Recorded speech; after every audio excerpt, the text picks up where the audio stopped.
What's up, everyone, and welcome back to the Biblical Hitman. I'm your host, Steven, and I'm here with Jesse and Taylor. Taylor has made it into the studio for part 2. He missed out on part 1, but really excited about this one here. Joining us today is Paul Stobbs. Paul is the author of the title of the book, The Nephilim Looked Like Clowns.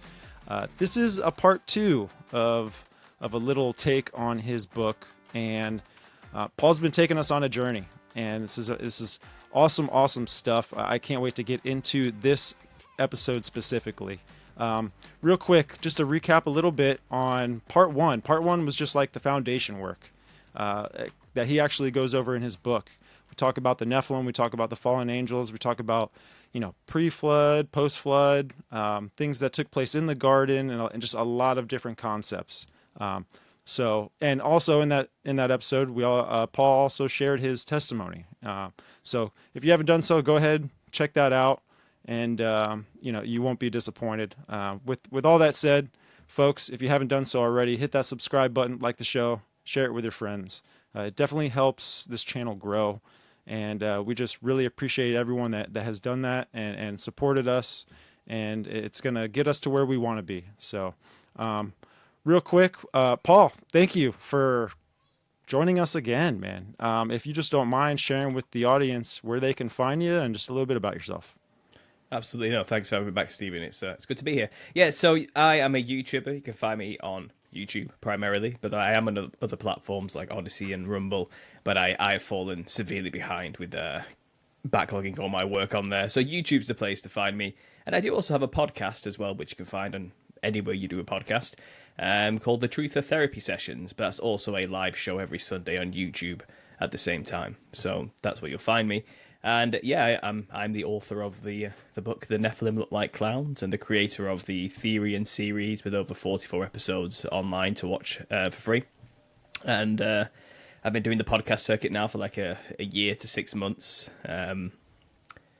explaining this wild, insane theory, which I know what it sounds like on the surface, believe me, but there's a lot more here than you would assume from the title. And yeah, it's good to be here just to flesh it out a bit more. Like I said in the first half, we kind of laid out the foundation for the theory. This is a biblical theory. I covered this completely from a biblical angle, a Christian contrarian angle more than anything. And you're not going to hear what I talk about in Sunday schools, that's for sure, but I think it all is completely biblically grounded. And I do think the Nephilim would have had clown-like features inherited from the seraphim fallen angel parents, mixing with the daughters of Cain. So let's get back into it.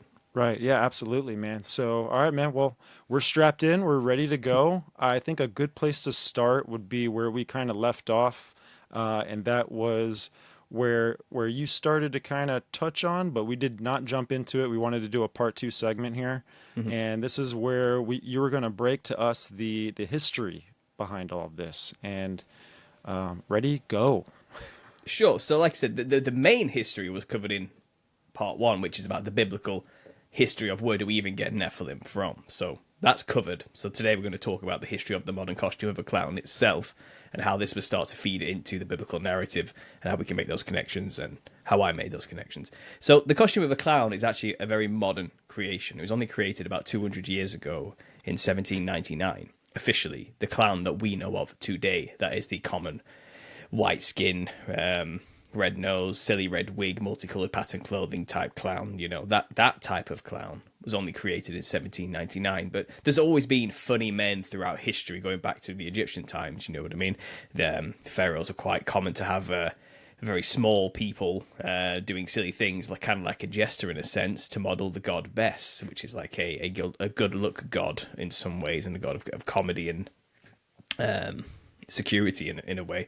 But those are kind of irrelevant to the theory, but a lot of people do like to kind of refer to them quite a lot when talking about where clowns come from.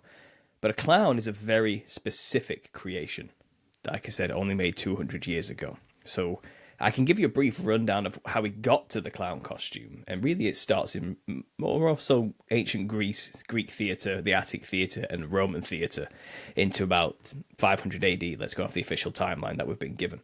So if you go off that timeline, Rome began to kind of collapse in on itself with a takeover of Christendom and the Byzantine Empire, and actors like the Sanios or the mimics or the the stupidest, these Roman street performers, should we call them, were kind of seen as prostitutes. It was kind of dirty to be an actor in those times because you're pretending to be something you're not. You know what I mean? So it was kind of frowned. Acting was seen like a filthy profession for the lowly people who were sinners, and it just kind of fell out of fashion and security for actors in that time with that moral decline and then takeover of Christendom.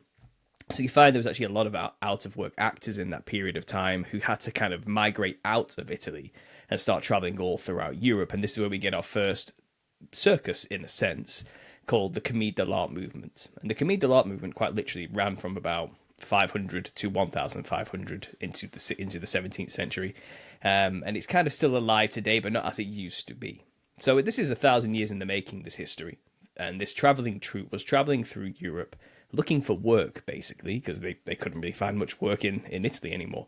However, you do find jesters started to appear in this early medieval period because some of these out-of-work actors were being hired by kings and queens and rich people, kind of the only people who could get away with having a clown or having a house actor, you know, and who's gonna tell the king he can't have one, you know, it's that kind of thing. So that's where the tradition of jesters really comes from. Comedians and actors being hired as personal jesters for the rich and affluential, and it kind of became a status symbol to have a jester if you could afford one. You know, it became quite popular to get yourself a jester of some kind if you were a king, shall we say. But then the jester itself is simply just a mimic of the king. So the early jester costumes are a man dressing like a over-exaggerated version of a king. So the floppy hat was a crown, he had the scepter with a silly bladder on the end of it to bop people with, you know, and it was a mockery of the king, and there's many things that people have quite traditionally heard of, things like reminding the king of his own humanity, that type of thing. The jester's there to keep the king grounded, you know, and often they became advisors, confidants, and good friends. And there's many, many funny stories throughout history, which I mentioned in the book briefly, that of just the way jesters had this odd relationship with the most powerful people in their countries, you know, and it's kind of the jester could get away with such things. But that, you can box jesters off for now, because they're not really anything to do with where we get a clown from. That's basically all a jester truly is, though it did morph into the modern later Renaissance period into something odd with the Venetian carnival and the Venetian masks kind of coming back into popularity. But we'll get back to those once I give you this history. So I'm going to take a quick breath, have a drink of water, because this is a long ride, okay? And I'm going to have many avenues here, but it will make a lot of sense when I get back to the coming out of the medieval period. And with this context, you will see that clowns truly are, and always have been, representations of demons. So give me a second. Yeah, it's just so this is awesome because there's really something to it, especially I think when you broke down earlier in the book, right? Because we're kind of like in the second half, right? Yeah. Where you kind of give this description of pasty white skinned Nephilim beings, and it just kind of that made me did kind of get me into like, okay, well, if they were cannibalistic in nature, then I could see why there's red on the nose, there's red around the mouth with the pasty white skin and the red hair. It just kind of all flowed a little bit for me. So I totally understand. Oh, yeah. Well, at the back end of this podcast, we'll get into the features of a clown and how they relate directly to Nephilim features, of course. So let's get the history out of the way, because you can't, like I said, with this grounding, you can understand that I'm not basically just talking out my ass. This is backed up by actual documented history, what I'm talking about here. It's not really hidden. It's just not known or talked about, but it's obvious when you actually look into it. So coming out of the medieval period, travelling troops, the Commedia dell'arte, straight out of Italy. They're travelling around and they've got themselves some stock characters, you call them. So a stock character basically represents something anybody anywhere could recognise on the stage. So a soldier, a policeman, a rich person, a servant, the daughter of a rich man, or just a drunk. Something that anybody anywhere will know what that character represents, and you can relate. Because these people go around putting on improvised stage shows in town squares. They'd roll in, set up a quick stage, do some performances, have a laugh with these stock characters. Everyone would laugh, you know, and throw somebody in a hat, and then they'd move on to the next village to do the same again, and that's how they made their living. That's what they did for their entire life. It was in the family, it was traditional, they trained new people who joined, and it went on for 1,000 years. Through that 1,000 years, there was a development in characters, and we kind of they mastered routines that were popular, with specific characters, and these were like called zany characters. And in a way, they were all comedians. They were all jesters of a sort. They were all clowns of a sort, but they weren't a clown like we would call today. They would call them zanies. So they're there for comedic purposes and to be the foil for the good guy and things like this. Now, they kind of introduced at the back end of the medieval period a brand new character. So we're talking about the 1500s here. And this is odd because it's been 1,000 years already, and suddenly you have this insert of this brand new character towards the end of this season. And this new character is called Harlequin. So you've all heard this name before. Everyone's heard of Harlequin, and this is kind of the real first proto-clown as we kind of know it today. Now, when you say Harlequin, people think of a tight diamond leotard wearing guy with maybe like a sailor's hat to the side or something, or a Venetian mask covering his eyes, and he's like a stick or something like this. And traditionally, yes, that is the most modern iterations of Harlequin. That's what he's known as today. But originally, he looked nothing like this.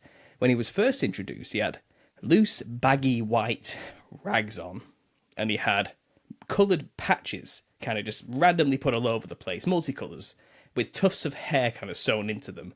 And he had this really dark, upturned nose, angry-eyed looking mask with a horn sticking out the top.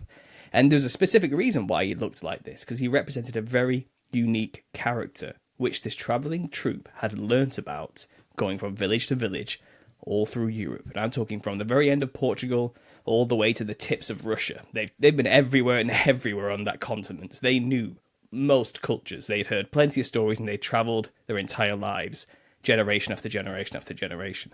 And they continuously bumped into a reoccurring character that everywhere they went, they all knew about this odd mythological being called the Wild Man.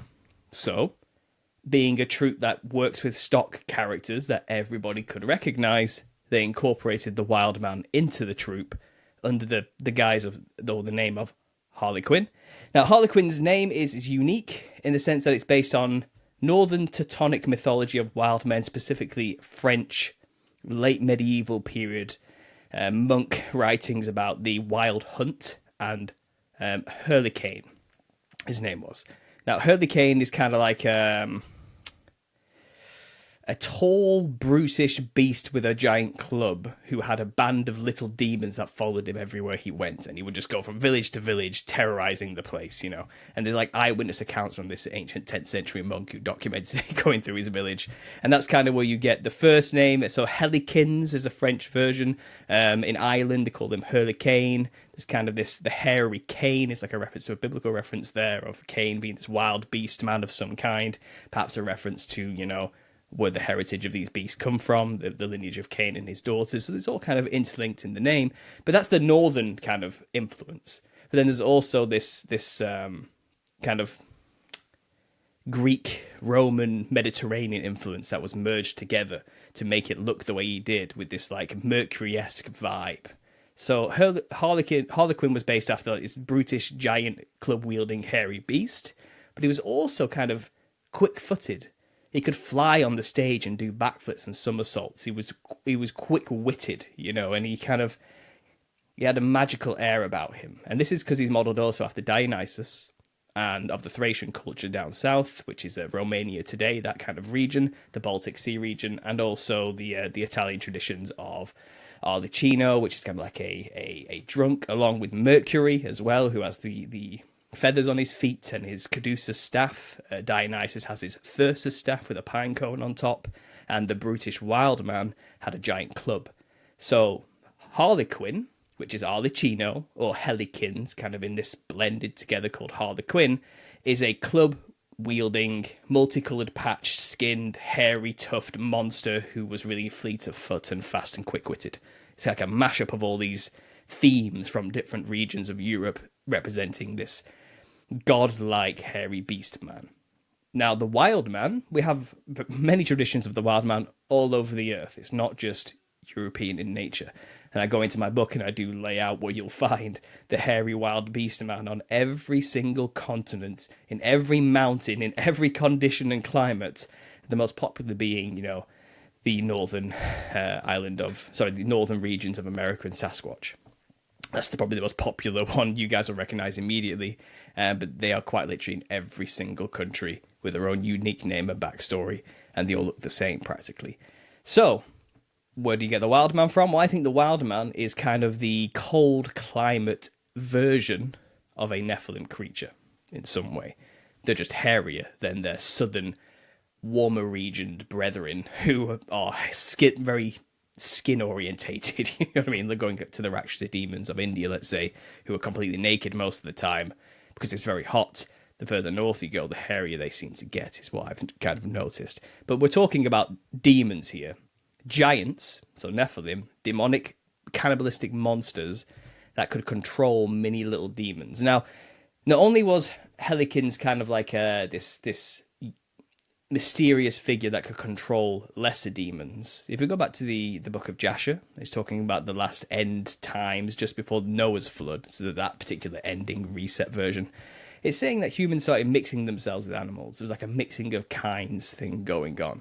Just after the giants were kind of wiped out as a punishment for the Watchers who made them, humans took it on their own accord to manipulate their own DNA, not mix themselves with angels, but corrupt themselves with some kind of genetic experimentation. I think these little demons following around the giants you have the OG Nephilim, who are the descendants of angels, and then you have the lesser humans who have mixed themselves with animals. And the only reason you can tell this is probably the case is because the Dionysus myth is quite literally, he is the patron god of theatre and wine and debauchery, and he's Bacchus in the Roman tradition. It's the same god. And he would go from village to village with a wild horde party, and he would just roll in, wreck the place, and then people would join his band and go to the next place, and they would have this wild orgiastic party and get absolutely wasted. But the people who followed him turned into fauns, maenads, and satyrs. So this is an idea of people change themselves when in the presence of these monsters, these Nephilim giants, to become hybridized human-animal hybrids. It's kind of there in the Dionysian mythos. It's there in the Book of Jasher. It's kind of all coming together into this. You can see it manifesting in these ancient European traditions of the wild man specifically. So this is where Harlequin comes from. Harlequin is a representation of the Nephilim, but the European flavor. So that's the first historical basis for where we get the first proto style of clown into Western theatre. Harlequin, modeled after European demons. So any questions? Anything you want to, before I go to the next stage? I think it's funny, the Harley Quinn stuff. It's like, I say Harley Quinn because I'm thinking of Batman. And that's obviously where they got that from, is Batman, because she dresses like a clown. Absolutely. But it's funny because they chose this like dainty, pretty girl that's just out of her mind to play that role. Well, that's the character of Harlequin originally. He was out of his mind. He was wild and crazy and funny, and he had his club. It's called the slapstick. That's where you get that phrase from. And he would whip the stage, and he had magical powers. So the whole stage would just suddenly change. Like, all the people would quickly move the backdrop out of the way and swap it out with something else, But it's kind of like he was that energetic, demonic energy in the show. He added that wild element that people just love. They went crazy for it. 'Cause it's like, this is crazy, this is nuts, this is hilarious, And he would go around sticking his stick up people's backsides, and he was really rude and crude. He was like treating like a phallus all the time, And it was just funny. It was just is what it was. He was a wild maniac on stage who was doing backflips all over the place and just jumping in and out of windows and through trapdoors, and it was just it was nuts, And people did like that. But as time went on, his character did develop over the next 300 years. So we're coming out of the 1500s to the 1800s here. And you'll find he kind of developed and got a bit more boring as time went on. His routines got a bit less improvised and a bit more stale and predictable. And they stuck with the same routines wherever they went. And people knew, when Harlequin came on by the mid-1700s, they knew what to expect from the guy. They knew what his routine would be. People were bored. But not only that, he kind of changed as well as a character. The routine kind of became this. He would pine after the daughter of the rich man, Columbine. And he would he would kind of grab her and run away with her. And these two lovers just running off into the distance, Harlequin and Columbine. Columbine kind of dressed similar to Harlequin. She had the checkered dress, but hers was a big dress made of the same multicolored patterns. So kind of a match made in heaven. They were meant for each other. But the rich man was annoyed because Harlequin's his servant. So his servant's just stolen his daughter and ran off. But he has another servant called Pedrolino. And Pedrolino, this is where we get clown from. Okay, so there's a bit of a bait and switch that goes on soon. So Pedrolino, the Italian name, for the French call him Poirot. It's quite famous for another clown everyone knows of. And Pedrolino's kind of like, from the Italian tradition, he's just stupid. He's dumb. He's slow to the uptake. He doesn't really know what's going on, you know. And him and Harlequin have this back and forth. Harlequin's really quick and witty, but the other servant is really dumb and slow and dopey, you know. And that's kind of where the comedy back and forth arises usually. And it's kind of like a Looney Tunes chase scene. The rich man and Pedrolino chase after Harlequin and Columbine. And that's the comedy for an hour and a half. They're running from scene to scene, doing wacky Looney Tunes antics to each other. So it's like the Tom and Jerry of clowns, basically. In a way, yeah. They were like hitting each other head with pans or giant mallets, and they were through like special stage effects. They would like flatten themselves or break their arm or something, or fall through a door, and then they go to the next scene and they're completely healed and they're doing something else, you know. And that's kind of the hour and a half show. This chase scene to get Columbine back from Harlequin, and obviously Harlequin would always outwit Pedrolino because Pedrolino's stupid, and that's kind of the joke, you know. But as time went on, Pedrolino kind of got a bit sharper because this show traveled through different places. And the Italians had their version, which was the dumb servant. And then you had the French version, which kind of came around the 1800s, Poirot. But he was like sad. He was just like crying all the time and he was depressed. And his shtick was like, why does Columbine love Harlequin so much? I love her. Why doesn't she love me? It's very French, you know, very miserable French like type of stuff. And it's kind of, that's the theatre of the French version, you know, this sad sack clown who has unrequited love, you know, that's kind of his thing. And he kind of stole the show in France because I think the French could relate more to Poirot than they could to Harlequin or something, I don't know. But Harlequin's costume, as these iterations go on, is getting tighter, less brutish. His mask is getting thinner and sleeker. His hat's getting more like of like a military standard and prim and proper. His movements are getting more fancy, you know, and upright and posh. And he's losing that demonic edge with each kind of like generation. He's not as witty and brutish and crude and rude as he used to be. He's fancy and smart and intelligent and upright and eloquent with his words, you know, and he became a fancy lad about town rather than a demonic influence in the show. So he got boring, basically. And like I said, he became a doting, lovesick fool chasing after the daughter of the rich man. So people were kind of just sick of it.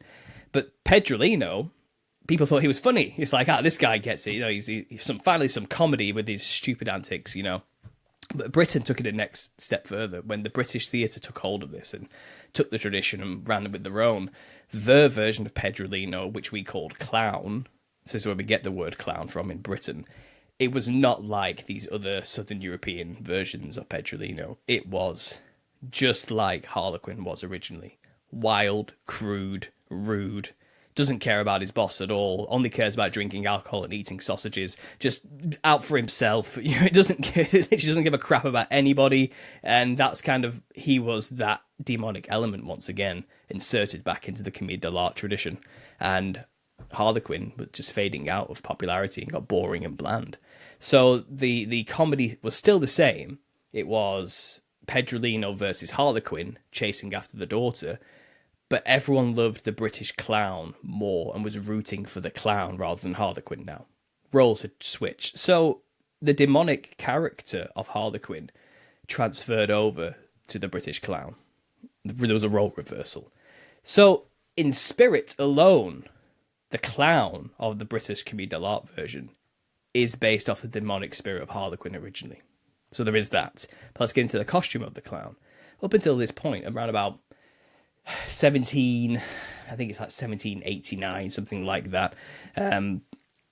British theatre is kind of split. You have the rich and poor versions of theatre. So you had like the Royal Theatre where the rich people went. Then you had Sadler's Wells Theatre in London, which was kind of where the poor people went. And there was an actor who was kind of growing up in that environment called Joseph Grimaldi. He was born into it. His dad was called the Signor Grimaldi.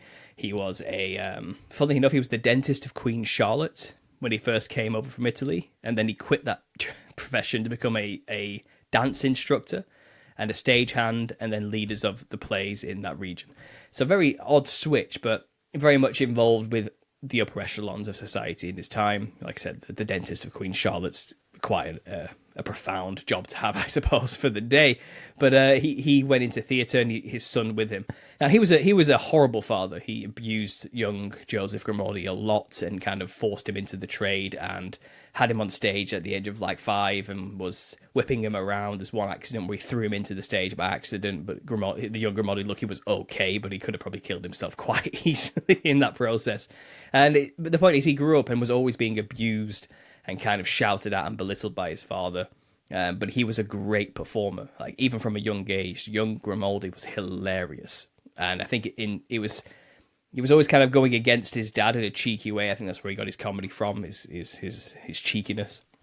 And all the stagehands loved him, and he was very much a man of the theatre, grew up in the theatre, and he performed 2 shows a night in the poor theatre of Sadler's Wells, and then quickly ran over to the rich one and did another one there. And he did that for his entire life, practically. He never stopped doing this.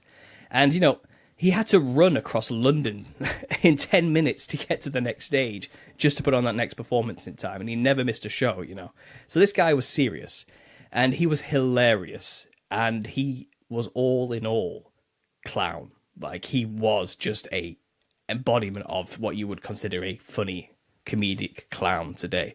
And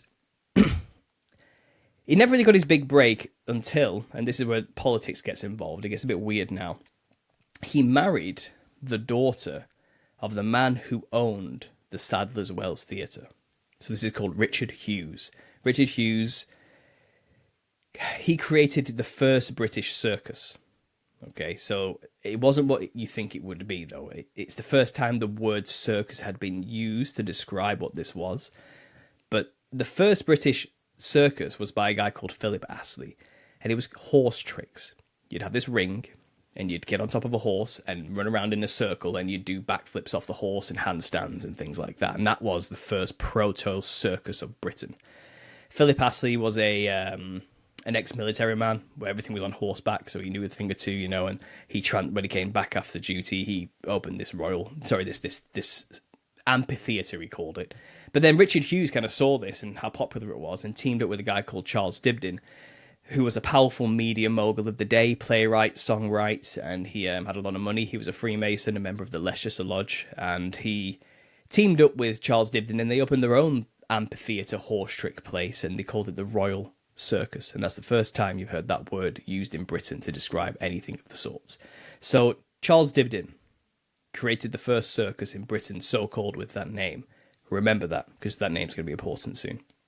So Charles Dibdin doing his thing with Richard Hughes. Richard Hughes runs this small theatre called Sadler's Wells as well, but he hires people to run it for him. He just owns the place. He's just a rich guy who has a lot of money, and he just puts it into anything creative and artistic. But he hires other people who he kind of knows, and, nepotism at work, the sons of his friends and things like this. He hires them to kind of run the shows for him and write the scripts and make it happen and bring the money in. So Richard Hughes, his daughter, Mary Hughes, marries this actor, Joseph Grimaldi, I mentioned earlier, this young Grimaldi. She's pregnant, they're happy, they're in love, they're married. She dies at childbirth. A horrible event. Joseph Grimaldi is devastated. Obviously, he's lost the love of his life and his child in one go. Her last words were to Richard Hughes. And she said, "Look after poor Joe. Please, Richard, look after poor Joe." Odd thing to say to your father. People tried to make out in history that she was talking to her brother, who was also called Richard Hughes, but I think there's a bit of a confusion, because when you get that far back in genealogies, it becomes a bit of a mess, and everyone's named after each other, and it gets really weird. I think she was talking to her father, from what I can deduce from the memoirs. She basically said to her dad, "Look after him. Please, make sure he's okay, because he's not going to be able to handle this. He's a sensitive soul," that type of thing. So, daughter's dead. He has this actor who's his ex-son-in-law, who's a sad sack, miserable person now. He goes into complete lunatic depression. He even damages his foot at one point. He shoots himself in the foot with a prop gun. He gets really out of hand and horrible. So he pulls him out of this rut, basically. He goes to his new showrunner. So Richard Hughes goes to this guy he's just hired, And this guy he's just hired is called Charles Dibdin Jr. So he's hired the son of that guy I mentioned earlier he opened a circus with, okay? He's hired his friend's, his mate's son, you know what I mean? And prior to that, he'd hired his mate's other son, Thomas Dibdin. So it's kind of in the tradition to hire a Dibdin child to do this thing, you know? But this is a Freemasonic family. You got to remember this. Like I said, his father, Dibdin Sr., look him up, very famous man of the time. Like, powerful media, performative music mogul of the industry days. Just like you'd have the Illuminati music industry today. That guy was the pinnacle of it then, you know what I mean? But it was a bit different back then. It was theatre shows. It was something else, you know? He was well known. His music has been equated by royalty to being the thing that kept the morale of the British Navy up against the Napoleonic Wars, that type of thing, you know what I mean? He's been like... It's thanks to Charles Dibdin and his songs our soldiers made it through while colonising India. It's that type of stuff. You know, they equate him with a lot of stuff because the sailors would sing his songs while out and about and doing the colonising thing, you know. And his brother, Tom, who's also called Thomas Dibdin, again, they repeat names all the time. He called his son Thomas Dibdin. He had a brother called Thomas Dibdin. I had to parse all these names out by going through it all. It's really complicated. But his brother died in India while colonising India with the East India Company, which isn't a governmental agency. It was a private company who was colonising East India at the time. So Charles Dibdin travelled back and forth to India all the time to see his brother and to take part in this colonisation attempt of India. And he was a Freemason. He was a travelling man, as they called themselves. He was intimately well acquainted with Indian iconography. He was going to move to India in his own memoirs, but he chickened out last minute because of bad weather. His ship couldn't sail, and he decided just to stay in England, and he lived out the rest of his life in England instead. Because travelling then was a big deal. You could die. You know, getting to one country to another wasn't something as a breeze as it is today. You will get sick and probably die on the journey. You know, if you're not doing it right, or if you have a bad captain, or you just hit a bad storm at any given moment, or anything at all can happen, you know. So he decided against it. He stayed in England, but he was going to move to India because he was so well acquainted with it. So I believe his influence of Indian religion and iconography definitely was brought back to England and put into his shows and his work. And did a lot of work, oddly enough, on Indian slaves as well, and had characters called Mungo and all. It was really odd, really what you would call racist stuff today. You know what I mean, by any standard. But then I guess it was normal then. You know what I mean? And you get the woke mob definitely coming after you. Yeah, but from his perspective, I think he had a reverence for them. He wasn't putting them down. He loved those people. He loved the Indian people, but the way he went about it, it's like today, it's basically blackface. You know what I mean? It's not considered like cool today to do that type of thing. But he did it out of reverence, you know. I don't think he was trying to put the people down or anything. His characters weren't bad people, you know. They were of upright moral standards and this type of stuff. But anyway, so he knew India well. No doubt his son, Charles Dibdin Jr., also knew India really well. And the only reason I can deduce this is because what happened next. So young Dibdin, the son of this powerful Freemason, has been hired by Richard Hughes to run up the Sadler's Wells Theatre with an up-and-coming actor, Joseph Grimaldi, who has been in the industry for years, but he's never had a major role. So Richard Hughes says to young Dibdin, listen, my daughter made me promise to look after this guy. You give him a leading role. The next script you write, he's the lead. Okay? He needs this. Like, he's on the edge. You know, the guy needs a break.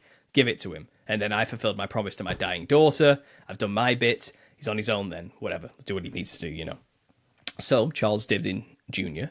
wrote this script, but he had a problem. There was already a clown, a house clown. The guy who always played the clown, called Charles Dubois, a French actor. And you can tell by the name, a really pretentious guy, really full of himself, like classically trained, you know what I mean? It's kind of, and who's this young Grimaldi who's never been to any classical schools or been formally trained in anything, you know, coming to try and impede on my territory, you know. But Charles Dibdin Jr. had a plan. He's like, okay, we're going to have two clowns, and we're going to let the audience decide who's the best, basically. So he wrote this script to have two clowns. And he dressed them in this new style of dress, and they called them like dresses, basically. And if you look at them, they actually have Asian symbols on them, circle Asian logos with lines, a lot like Shintoism and things like this, those type of logos, and Buddhist pinwheels kind of on the chest, and red and white frills going all the way down. And that's like the first early iteration of this new costume that was introduced at this time. And a young Dibdin wanted to make his mark on the industry, so he completely changed the costume of clown for this new show involving two clowns. It was his way of making his mark, it's said in his memoirs. But people who describe it, who are talking about this, biographers, are saying, like, this costume change was unprecedented for the time. You have to understand, Pedrolino, going all the way back to the beginning of the Commedia dell'arte movement, 1,000 years old, this character, has never changed his costume. He's always been plain white rags. He is a servant of the rich man. He doesn't have fancy clothes. He doesn't have colour. He has floppy, loose rags. And the styles kind of changed. In the Elizabethan age, he was changed to kind of be like, still a servant, so he had a ruffle that was floppy. And that's a joke, because only people who were rich could afford starch to make the ruffle thick and hard. You know what I mean? Because he's a poor servant. So that's where the floppy ruffle comes from in a clown, traditionally. But it was still white. No colour. Never add colour to Pedrolino. That's his stock image, But then suddenly this young son of a Freemason comes along in 1799 and dresses the clown in this insane costume. Like, it looks like something straight out of India and Indian demon iconography, as I quite literally quote one biographer saying in my book. It's like, where has this change come from? Where was the inspiration? Nowhere is it mentioned where the inspiration for this dress comes from. No one mentioned it. Even the guy who made the change never mentions where he got his inspiration from, just that he did it. But, as I've connected, his father was well acquainted with India, and I've looked into it. It turns out it's an identical frill-for-frill copy of the costumes worn by the Rakshasa temple demons of Thailand. It's identical. And that's where he got his inspiration from. He copied what the Nephilim of India look like and dressed the clown. Yeah. Well, what I did that on purpose? Oh, definitely. Yeah. For like a ritual or anything, or maybe like it was like to have power over the people, or he made like an agreement with that demon. We'll get into the purposes of what the costume of a clown is actually for as we go on. Obviously, so we're getting into the realms of my theory and speculation here, but I think it's grounded enough in the occult to understand that this is the method they were using. They wanted to introduce into the modern popular media of the day. Today it's TV and social media. Back then it was theatre. They wanted to introduce demons, basically, and get people to idolize and worship the image of demons, and to make contracts with and have relations with demons in whatever means that is. And to do that, you popularize them in the minds of the masses, and you get more people to dress that way. The more people who dress like a demon, the more people that open themselves up to be possessed by demons, because that's the secret, you see. Right. You and I think like that's a big thing too with like Halloween, right? Oh yeah. You have the holiday Halloween, you got everyone dressing up as all of these demonic entities and these Nephilim and all this kind of stuff, and it just kind of just builds up this big energy bomb and starts probably increasing the way these spirits kind of work. Oh yeah, it gives them power. Yeah, I mean, listen, right. it's no secret. Yeah, exactly. Yeah. It's no secret anywhere else in the world that when you do a spiritual ritual, you dress like the thing you want to channel in the spirit realm. So you wear a costume that mirrors the creature, entity, or spirit you want to get in communication with by allowing it into your body. You create a mirror of it. And when you mirror something in the spirit realm, you create a channel, a connection to it, and then it can readily get through that channel into your vessel because you are dressed in its image. That's the trick. That's a secret of the spiritual world people don't know about. Modern day actors, it seems now they're doing just the same, just a new era of. Wow. Well, can you see now why early Christendom thought actors were filthy, dirty, pagan prostitutes who are selling their bodies out to the spirits? That's why it was demonized. Right. Yeah, I find it interesting too that just Aleister Crowley in his books, and he really advocates for the fact that the one way to fully powerfully invoke a spirit is by acting. Yeah. And Absolutely. when I read that, it just blew me away. I read that probably like a year ago now. I think I shared it to you guys too. And I'm like, wow, okay.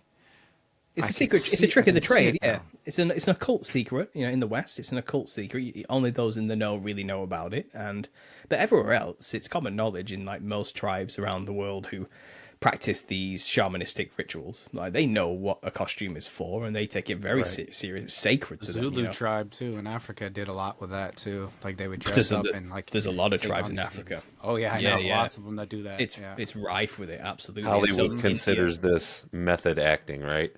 Yeah, well, they have their own names to make it just something psychological. You know what I mean? It's right. It's Yeah, Jungian. It's Jungian in nature. It's not spiritual. It's just something we figured out. Because we're so clever. But no, it's an ancient practice. It's a very old, well understood practice. So what these Dibdins were doing, who I believe are Freemasons, who work intimately with demons. I think they're the foot soldiers in the physical realm for the demons in the spiritual realm, which are the disembodied spirits of the Nephilim. I think they found a way to inject into the modern media of their time the image of a demon, popularizing it. And so getting to the story, Joseph Grimaldi won. Charles Dubois was out. That show was a smash hit for Grimaldi. He was hilarious. And Dubois was old. He was done. He was out. And he got depressed and became an alcoholic after that and didn't really perform much anymore. But Joseph Grimaldi... Yeah, but then Joseph Grimaldi took it upon himself from then.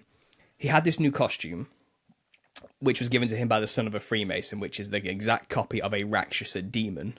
And then he sat in front of a mirror. This is the story you'll find in the memoirs. And he started playing with the makeup. And he came up with his own signature clown look. And it was white skin, red triangles on the cheeks and above the eyebrows here.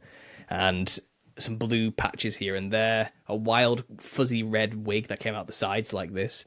And he kind of like puffed up some of the sleeves and did his own little minutiae changes to it. But really, he didn't create the costume of a clown. He just kind of played around with the makeup a little bit after the fact. The costume of a clown was introduced by Freemasons. That has to be understood historically speaking. The Shriners make sense, right? Well, we'll get into that. Yeah, don't get ahead of yourself. Trust me.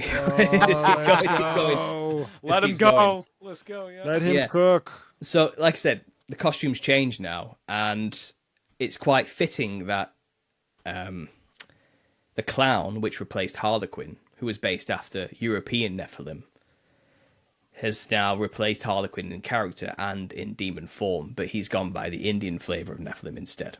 So there's been a switch there, and the demon is back in the show, but it's through the clown instead. And Joseph Grimaldi he's basically been called the father of modern clowns, because he did a show after this with his brand new full iteration with the makeup and everything. And people came from all over to watch the show who were in the profession. And they were like, this new costume, I must have my own version. And that's where the tradition of making your own clown costume came from, based off this original form. And it's actually the tradition still goes on today. You can't copy another clown's makeup or costume. It's like taboo. You don't do that.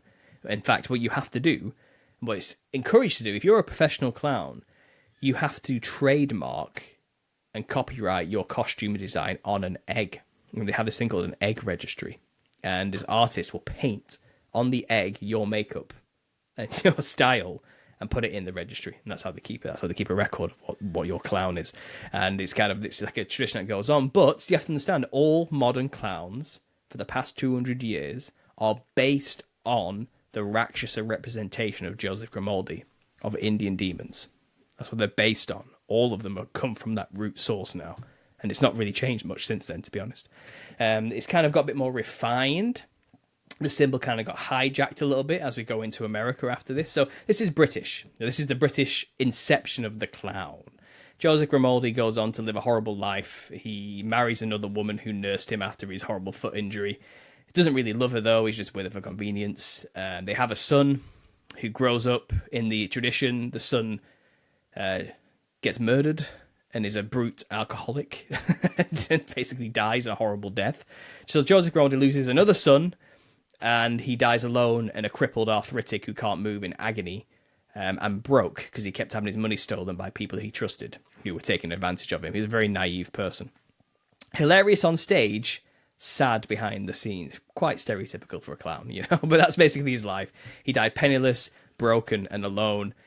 All of his years of tumbling on stage had broken his bones basically and caused extreme crippling arthritis. So he suffered till the end, but he was hilarious. I don't think there's ever been a clown like him in history, according to the books. Like nothing will ever compare to the first clown, which was Joseph Grimaldi, as we know. But he's been given the honor of creating the costume of a clown. He didn't.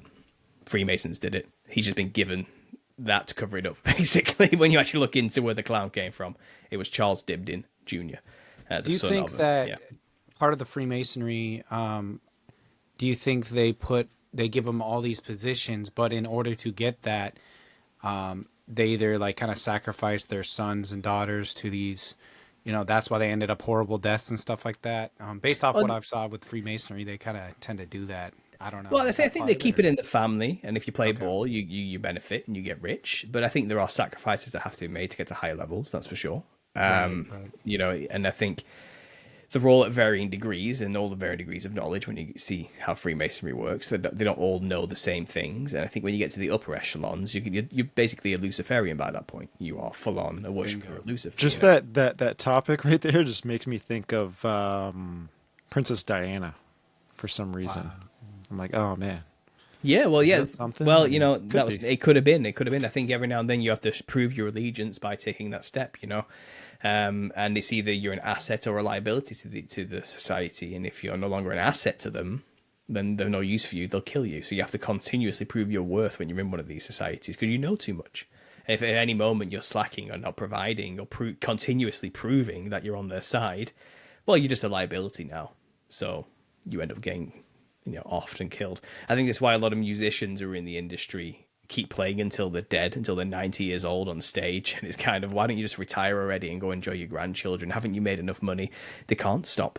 Because as soon as they stop singing the songs and performing the occult magic rituals, they're no longer an asset. And they know what the consequences of that are because they've seen too much, Right. So right. It's the same principle, but I think back in the day, then in these early growing stages of Freemasonry, I think it was very much a family affair. You kept it in the family, and you kept it, and you build your dynasties, And I think they were sharing the wealth a lot back then. So these power players were building civilizations as we know it today. People like Richard Hughes and Charles Dibdin making the first circuses, creating these theatre shows, and you find the tradition spread from Britain, and it went over to the expansionist movement out west in America as well. But I think you'll find a lot of British actors went over to America to try and establish their own theatres, but the theatres kept burning down for some odd reason, and it was just a complete hazard. So a lot of them went bankrupt and came home. And I think rich businessmen in America picked up the tradition of circuses and kind of turned it into a traveling show instead. And I've documented all the names and everything and people involved with that process and that change in style of clowning. And the clown kind of came over with it, and the clown became something that would entertain the crowds while the scene changed, And it was still horse tricks originally, but it kind of became more of a feats of danger. Like that's where trapezes get involved, and the circus kind of slowly develops into what we know of today. And you'll find very late in the game, so we're talking like 100 years, maybe I think it's like 1860, 1870 or something like that. Somebody called Phineas Taylor Barnum, P.T. Barnum, gets involved in the game, and he's like 60 years old, so he's late in his own life. And he decides, I'm going to enter the circus business, in America. And by this point, traveling circuses were a thing. Railways were built, and the circus took advantage of this and would use a big top tent. This is where the big top comes in. So rather than a stationary theatre, you started having collapsible tents they could put onto a train and move to the next city and build it up again and do it quickly, A lot like the tradition of the commedia dell'arte in Europe, but a more modernized, streamlined version. And the clown became a traditional staple within it. And I don't think it's a coincidence that every single circus in the early Americas was run by Freemasons. Every single one. Every single one was a Freemason or a Shriner or an Oddfellow or something of the sorts. And they all run every single American circus that existed in that time. And you start to realize something, there's a pattern emerging here. So P.T. Barnum, an Oddfellow, which, by the way, Albert Pike was an Oddfellow, Charlie Chaplin was an Oddfellow, King George V was an Oddfellow. The Oddfellows are a strange mix of extremely famous actors and musicians and extremely powerful world leaders like kings and monarchs and presidents and senators and things like this. It's like, why actors and world leaders in the same club? Could it be they're all actors playing a role? Like, no matter what they are on the stage? Perhaps, But you look into it and you realize, P.T. Barnum, the member of the Oddfellows, he's the guy who got into the game and said, I want it to be bigger. I don't want one ring. Give me the 3-ring circus. Is it a coincidence as well that 3 interlocking rings is the logo for the Oddfellows? That is their logo. It's literally 3 rings locked together. So he's introducing into the circus himself more occult symbolism representing his allegiances. And what is a giant big top with a giant ritualistic circle. And you can start looking at these early circuses and you'll find they all join together as one. All these small traveling circuses, all run by Freemasons, got together and they put on a giant show. A massive show, 1,000-man army show, of actors and troops, called King Solomon and the Queen of Sheba. And if we told that story, that biblical story, with an epic... everyone was donned in costumes of the time, Babylonian costumes and the rest, you know what I mean? And ancient priest costumes, and there was camels, there was elephants galore, and there was all sorts of stuff going on. It was just this epic tale and story. The posters were made by Bolossi Caralfi, a famous Freemason in London artist. All the costumes were made by the Henderson Arms Company, which doesn't exist anymore, but they made all the costumes for Freemason lodges, all the little aprons they wear, the medallions, all the stuff like that. The backdrops were done by Freemason-affiliated design companies. Everything was Freemason-orientated and involved in this giant performance. All a giant Freemasonic performance. And they love King Solomon. They're obsessed with the guy. They want to rebuild that temple that he built. Solomon's temple is what Freemasons are obsessed with recreating, with the 2 pillars and all this type of stuff. Like, they love Solomon. They think he was the first Freemason. And he's the one. Let's break down the story of King Solomon from the Jewish tradition. He had a magic ring given to him by the angels.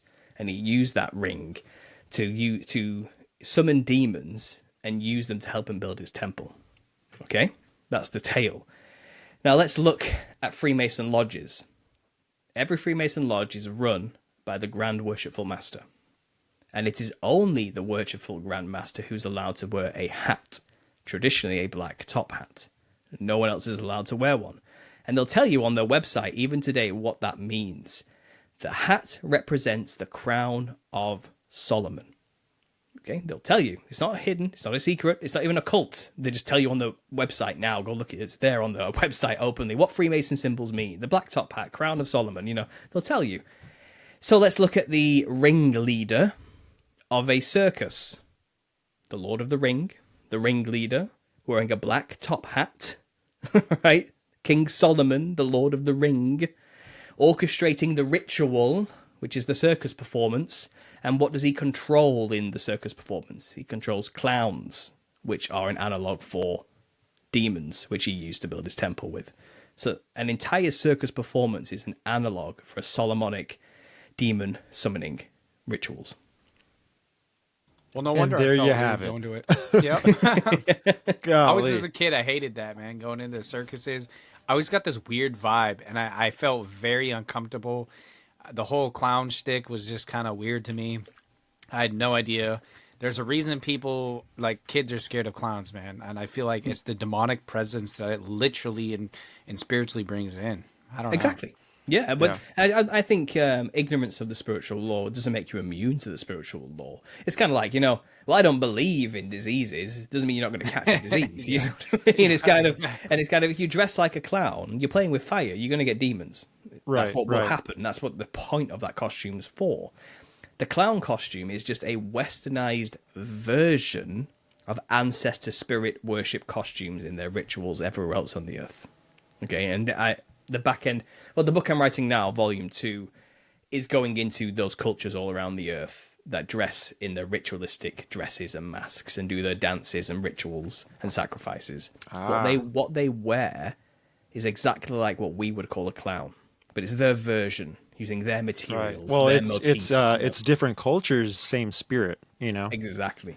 Yeah. And I mean, that's how this stuff sticks. That's just how that this is real.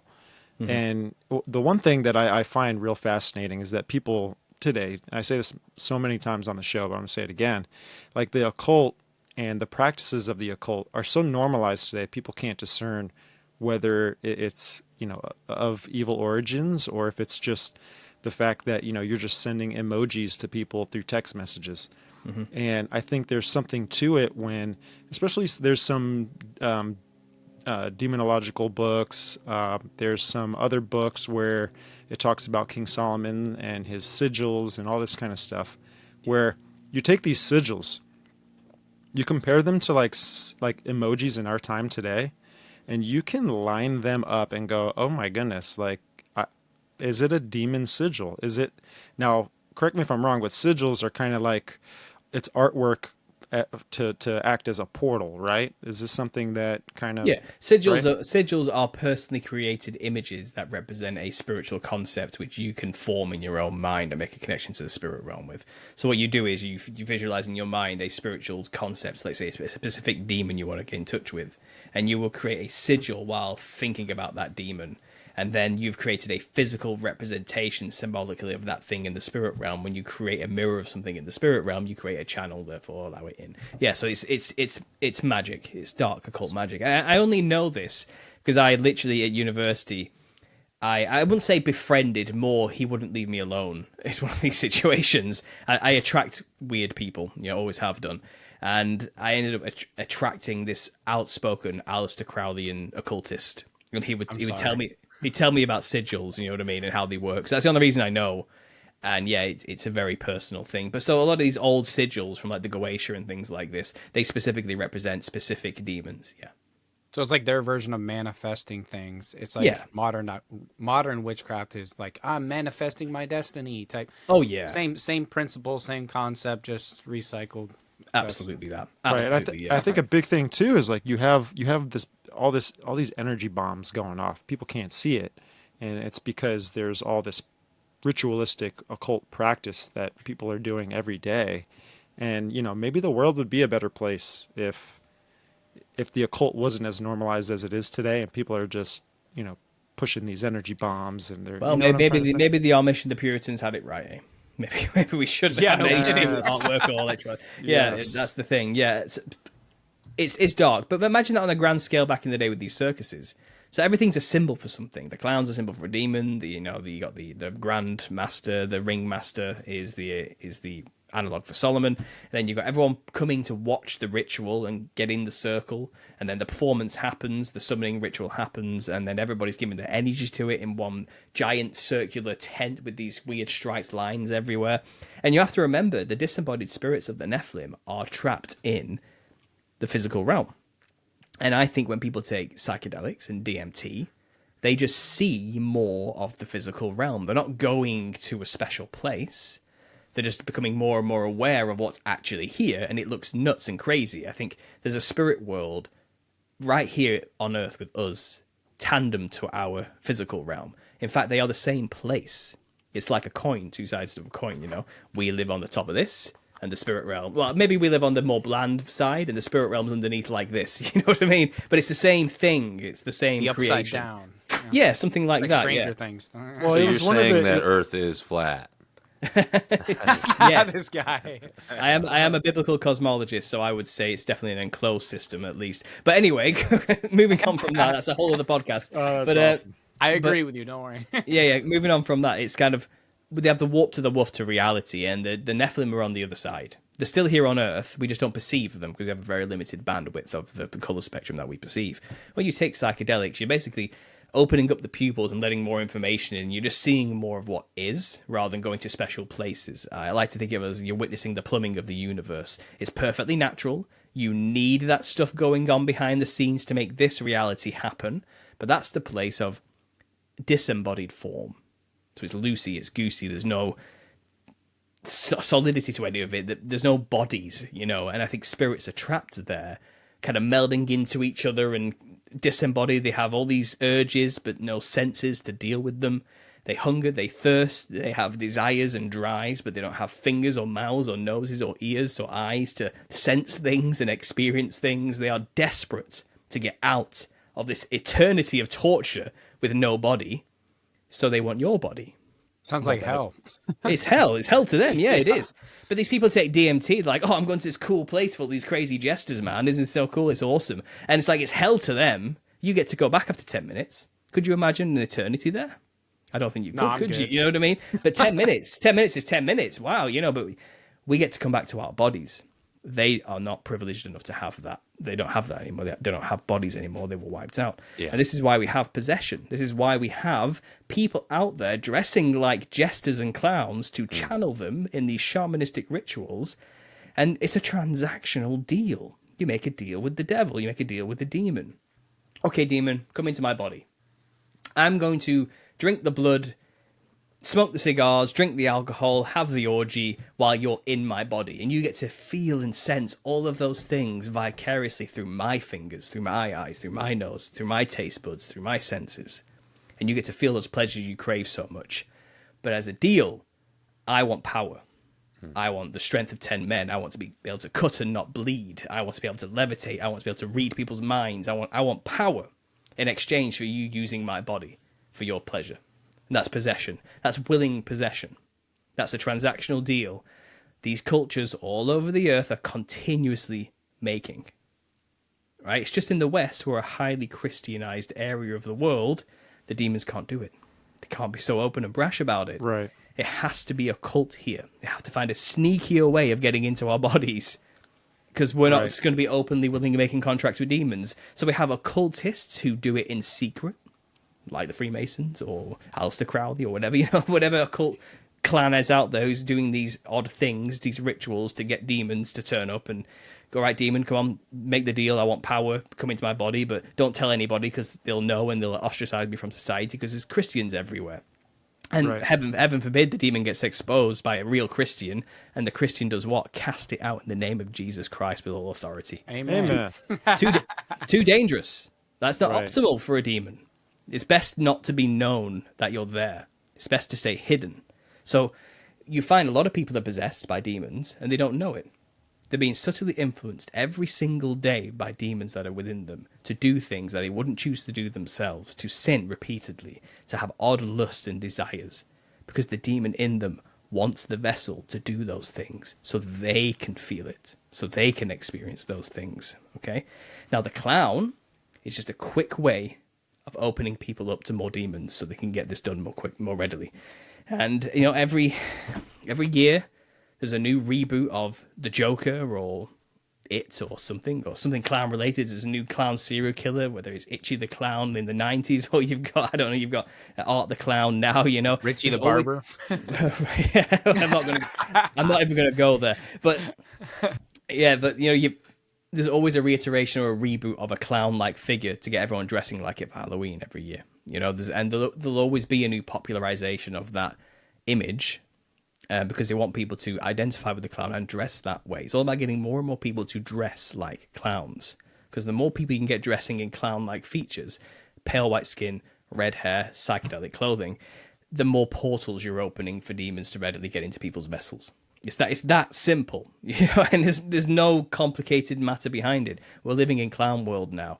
They have popularized the clown to the point where people are willingly clowning themselves up as a legitimate fashion choice and going outside walking around that way on a day-to-day basis. It's called clowncore fashion. Very popular with Gen Z. It's a real thing. It's growing rapidly, and you have to understand that they've been played by Freemasons and the occult to do that. Even in 2023 at the start, Elle fashion magazine, all the French and Spanish catwalks, official high-end fashion here, clown aesthetic.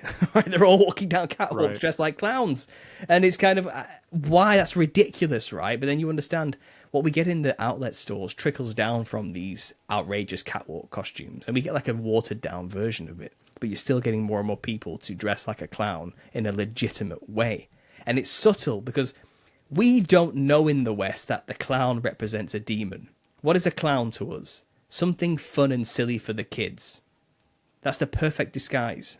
We'll never question it. We'll never know that that's what we're dealing with. But make no mistake, historically, the clown is a representation of Indian Rakshasa demons. And it's in spirit and in form. It is the replacement for the British Harlequin, wild man, beast, demon. It's always been a representation of demons. It's a practice that I've seen that is becoming. I mean, it's becoming so normalized now, and it has a lot. It's all to do with sorcery. It's all to do with pharmakia. You've got the mushroom community, right? Is growing. These things are becoming, on a legal standpoint, where people are honestly they can't get through their day without microdosing daily.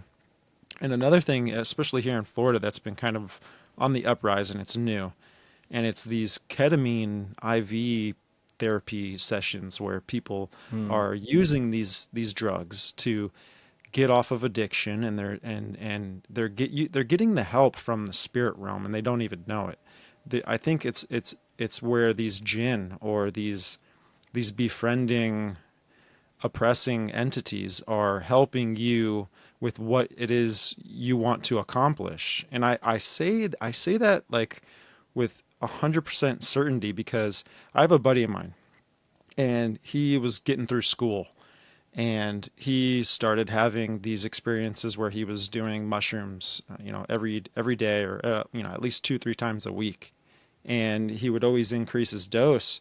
And the big thing was that he was using these entities that were consistent every time he would go into this different conscious realm, right? And they were there to help him. They were there to help him for his tests. They were there to help him and literally move his body at some points when he's doing like things that are practical.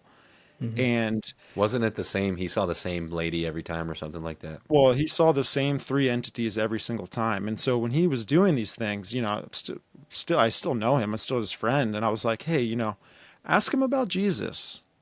Like, do that. Yeah. Test the spirit. And so he was like, okay. And I've been, not preaching to him, but I've just been sharing the gospel to him a lot. And the fact that this unseen realm is 100% real, and it's not what he's being deceived to think that it is. And so he did test the spirit one day, and it immediately, just like a vapor, disappeared in the middle of his trip. And he called it out, right? And he's like, like, what? Isn't that so interesting, right? Isn't that so interesting? He's like telling me he's saying this to the entities that were there normally, right?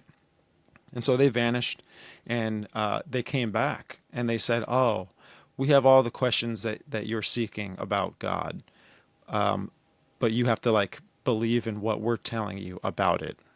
And so I was like, oh, wow, okay. So it knows what it's doing, and it doesn't like being called out in a way. So I just wanted to share that with you. Oh, absolutely. That's I've heard that story plenty of times. I mean, I come out of the psychedelic community myself. Like, that's kind of my background before I was saved. I was microdosing LSD, on a daily basis. I've done DMT a few times, in between. I was constantly experimenting with things like MDMA. I did ketamine a few times and other drugs. I mean, I was a stereotypical art student. That's what I was doing at the time. I was living that life, and very much a spiritualist type of guy. I won't call myself New Age necessarily. I was never really like a hippie, but more of a Gnostic, alchemical type. I went down the intellectual route, thinking I was so wise and intelligent at the time. Like, I cringe at it now looking back, but I was looking for something. I was looking for answers. I wanted to know God. I wanted to understand what was going on in the world, and I was looking for the spirit realm. Is it true? Is it real?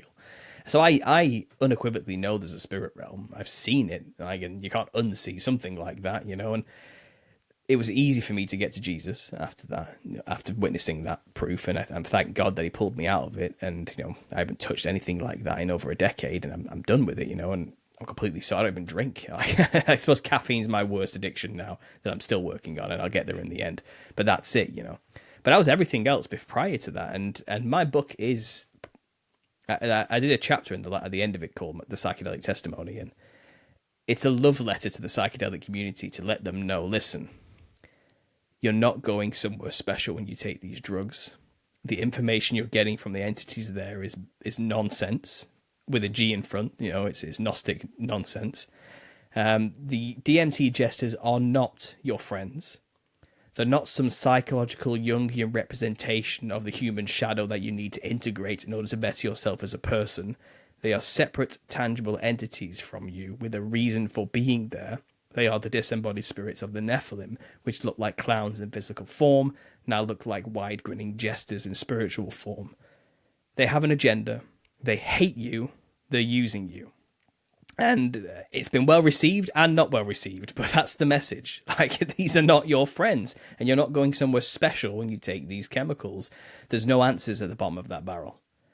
Turn to Christ, turn to God, ask and you'll receive. You want to know God, you want to know true spiritualism, go and get it, but you're not going to find it through these means. Like, there's nothing there.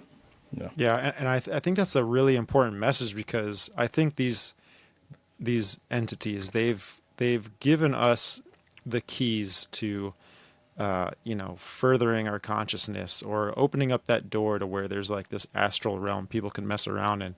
And I think it's not only I think they gave that to us not only because we're curious as humans, right? I mean, even just look at the garden, like there was a lot of curiosity going on there.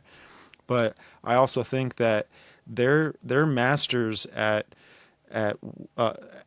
achieving their plan. And I think the plan is to really break down the integrity of your consciousness, because a lot of that stems to where, like the Bible says, like, be sober, right? And I think it's because there's a lot of things that Christ has intended for us, and it's a part of his will, and these enemies just want to break us down so that we can't really fulfill or get to the point to where God's potential wants us to be at. I would say, I don't think there's anything intrinsically evil about the spirit realm. Like, I think, like I explained, it's a perfectly natural place that needs to exist for this place to exist. It's like the wiring behind the projection of our reality. You need the wiring in order for there to be a reality. There wouldn't be anything without the spirit realm, because it is the same place, And I think there was a time where we could see it, where it was completely integrated with our visual perception, and we were one with it, And I think that was before the flood of Noah. And I think when a rainbow was put in the sky, I think that was an indication, because there's never been a rainbow before that flood. Why? Is it because perhaps now we're limited to a color bandwidth? Yeah, I see what you're saying. I see what you're saying. I agree with it too, because like when you're reading why limit though? Why limit? Well, now there's demons everywhere. It's probably not a good idea to be perceiving that realm anymore. It's infested. It's infested. Yeah. There's a ghost in the machine. There's parasites in the machine. Like I think that answers the question with a lot of atheists and just a lot of agnostics, where they're like, well, if God's real, well, how come I can't see him? How come he doesn't just appear, and all this kind of stuff? And I think there's just that limiting factor that kind of came in after, like what you're saying, so that we're put in the place where we're supposed to be. And well, it's mercy, because otherwise, look, you create a flood to get rid of the chimera humans and the remaining Nephilim. Well, it would all have been for nothing if you could still perceive them in spiritual form afterwards, because they can still influence you and tell you what to do and manipulate you, whether they're physically embodied or not, So it's more ideal for God to limit our perception so we can't even see them anymore, and they can't interact with us in a physical capacity, because then we're no longer being influenced by them. And we would have to go out of our way to get influenced by them. And there are people today who have learned how to go out of their way to get in contact with these entities. And, drugs is one of them, but costume is another. There's many ways, and I'm just telling you about one occult practice here, the art of costumes. I think God's protecting us from all that in general. There's people who are like, oh, I want to be spiritualist, but that spirit realm originated, it is God's creation, but unfortunately when the flood came and passed away all that, now there's these demonic spirits from the Nephilim all up in there, and then they see you coming in there made in the image of God, astral projecting yourself or whatever they through drugs, and they just attach you like a moth to a flame. Like there's, it's just. And they'll tell you anything.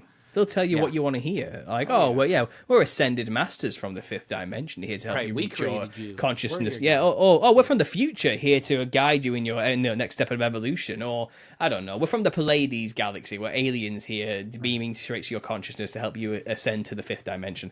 It's kind of, they'll say whatever they need to say that appeals to your particular sensibilities for you to let them into your body. And that's the game they're playing. Too.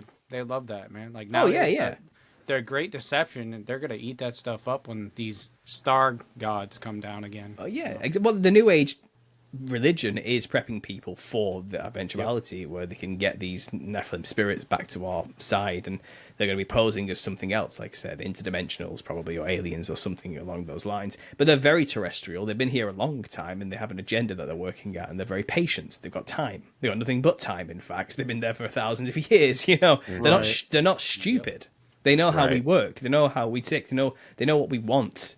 They know how to play us, you know, so we have to be vigilant. We have to be very careful. We have to get wise as serpents to understand how the serpents are working against us, basically. So I'm just giving one technique here that they use. Right. And be careful what you wear.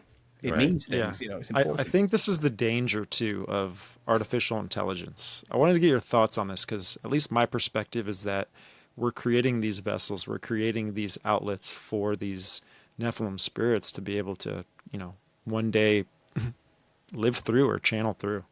Well, one day or already, to some extent. Right. Yeah, I think AI is one facet of a multifaceted agenda at play. So I think the point of AI is to create a brain, a functioning copy of a human brain with neurons that fire, that is completely synthetic, and it thinks and can reason like humans, but better.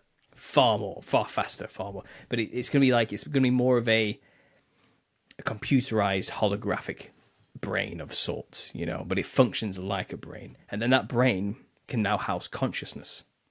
Because that's what we do. Our bodies are made in the image of God, and our body in tandem with all organs, not just the brain. It's all one connection. You know, you can't have one without the other. We're not like vehicles where people think you can just take one thing out and put another one in and it's fine, or replace an organ. There's consequences to that because your body is divine and everything's a part of it. So I think if they can create a vessel that can house consciousness, the brain being just one part of it, which AI is working on. You got transhumanists working on the body, you know, trying to build robots and everything else in between, and biological robots, and they're building like biological cells now and matter in their own way, you know, fake meat and all this type of stuff. They're working on building synthetics, we'll call them, like Fallout, you know what I mean? It's kind of something like a human, but not something completely synthetic.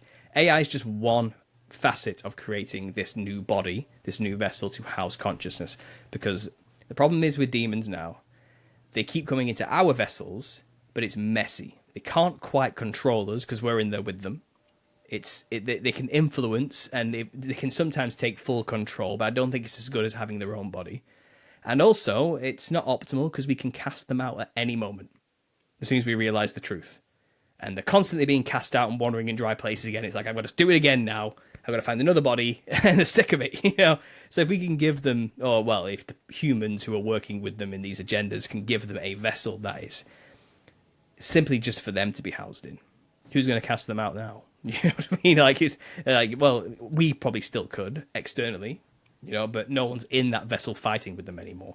So that's the benefits of creating a new body. And I think AI is just one facet of this multifaceted. That's where Elon Musk comes in.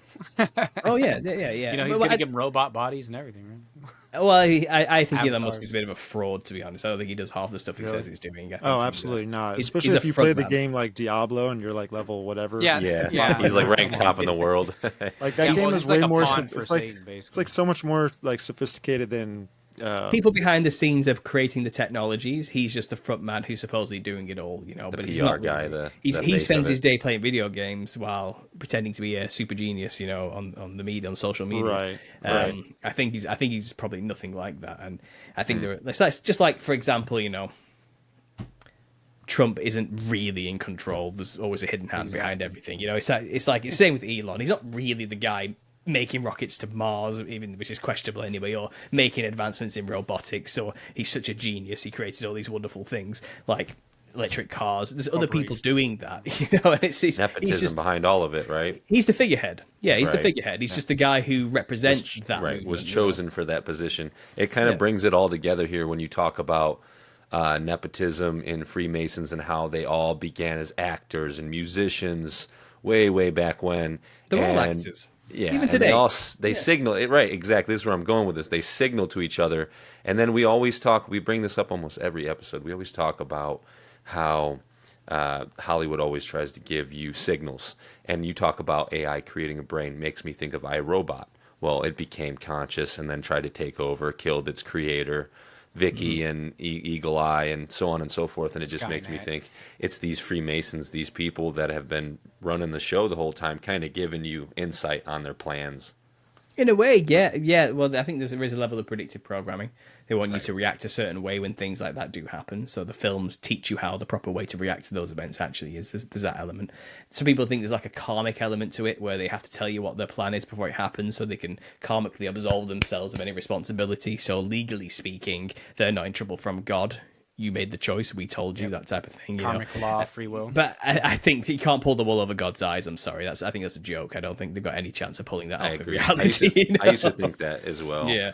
I really did used to I think think it's convoluted. that. I think it's a convoluted excuse, to be honest. Right. Yeah. I mean, they may think that way, but like they might that's believe not it. Yeah. how it works. God's got to handle That's not how it business, though. works. Yeah. Exactly. Exactly. Yeah. Well, it's like the serpent in the garden tried the same tactic, didn't he? You know. I was innocent. It's like, well, she's the one who ate the apple. You know what I mean? No, Technically, actually, yeah. everyone's like pushing the blame. It's like she made me eat. It's like, no, the snake made me eat, and the snake's just sat there like didn't say anything. It's like, yeah, you know, it's like, right. What did I do? You know, what did I do? I didn't do anything. They ate. I didn't eat the apple. They did. You know, it's that kind of thing. But even God was like, nah, like, wander on your belly for the rest of your life, and you know, I'm putting enmity between your seed and their seed, and I'm going to crush your skull. And it's kind of like you ain't getting away with it. It's not that easy. You know what I mean? And I think it's sad that people believe they could have such a power over God. Like he isn't omnipotent and doesn't see everything that's going on and know the heart. Right. But that's the delusion a lot of these occultists are under. They actually think they're gods themselves. They think they can create their own universes and have dominion over everything themselves. And it's pride and hubris at its finest. A lot of people I think they give too much credit to a lot of these leaders. They think they're super intelligent and so like ahead of us in the game. But I think that they're actually just prideful idiots who are being played by spiritual wickedness in high places. And they're actually not very intelligent. You know what I mean? I really don't think they are that smart. I think they're actually, the reason they're being used so much is because they are stupid. And it's kind of, that's how useful they are, because they're idiots who aren't thinking Useful idiots. past their own lusts, you know what I mean? And their own immediate gratification desires. But they're presented to us as heroes and rulers and geniuses and everything else. And that's kind of their reward for playing ball as well. It's but the whole world's a stage, and they're actors on it. You know, I agree, man. The occult It is. are in charge of just putting on a show for us. It's Freemasonic theatre, as I like to call it, and it's always been the story of the clown costume, for example, and the Oddfellows being involved in creating the circuses. All the members of the Oddfellows are world leaders and famous actors, because they're all the same thing. Whether you're playing a role on the world stage or a role on the theatre stage, you're playing a role that's molding the minds of peoples and their realities and locking them into a scripted reality that you've created for them to follow. That's what magic is. It's art. People don't realize this. People think it's sparks flying out of wooden sticks. It's not. It's just art. Art is magic. The occult work with art. What does Hollywood do? It creates art. That's what it's doing, and art influences. And that's all magic really is. Getting people to do things without touching them. And how do you do that? You influence them with words. You spell words. You know, you broadcast your spell over many people. You know what I mean? It's kind of, it's just art. And people need to realize that, you know. It's obvious when you know the Bible and you see the world the way we do. Especially when I came across this verse, and this verse was, I think, Psalm 2. And it's where it talks about, you know, the kings of the earth set themselves and take rulers, the rulers and the kings, they take themselves and they set a council against the Lord, you know. And it's just, when I read that verse, I was like, oh my gosh, did it just say like that? No matter what we think, no matter what the news says, they're all in on this together, like no matter what.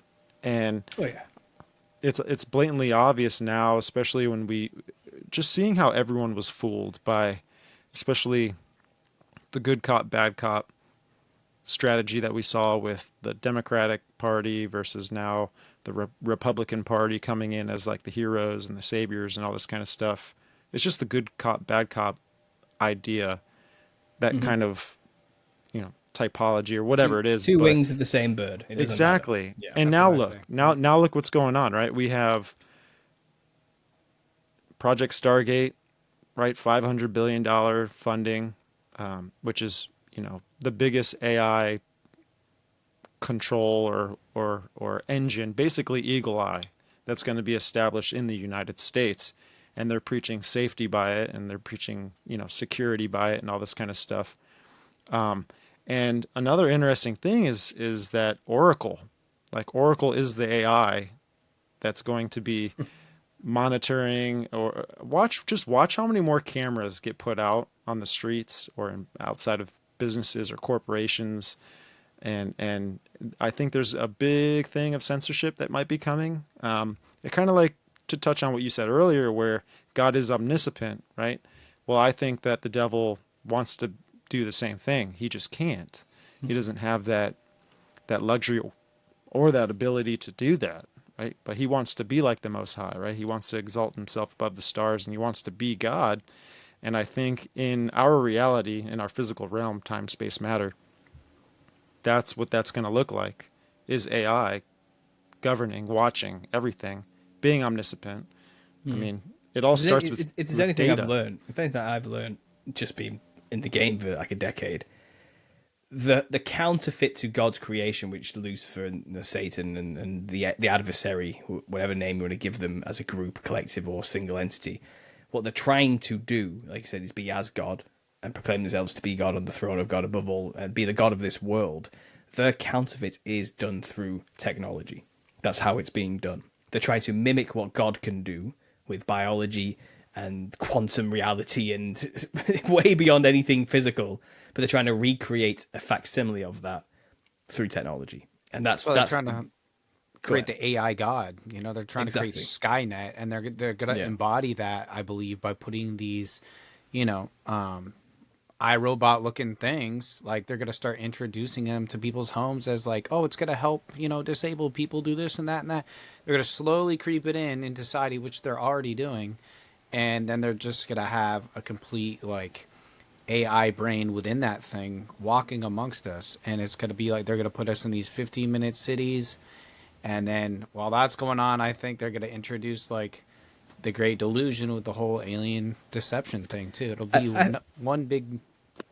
Hey, be careful, buddy. We got a little seasoness here. Maybe we might be threatened with that, certainly, and the fear of that happening is always going to be prevalent in our minds. Yeah, but I can see that. Yes, I feel like you deceive people by making them feel like they've won. That's how you deceive people. Sure. Okay, and people who are deceived don't know they've been deceived.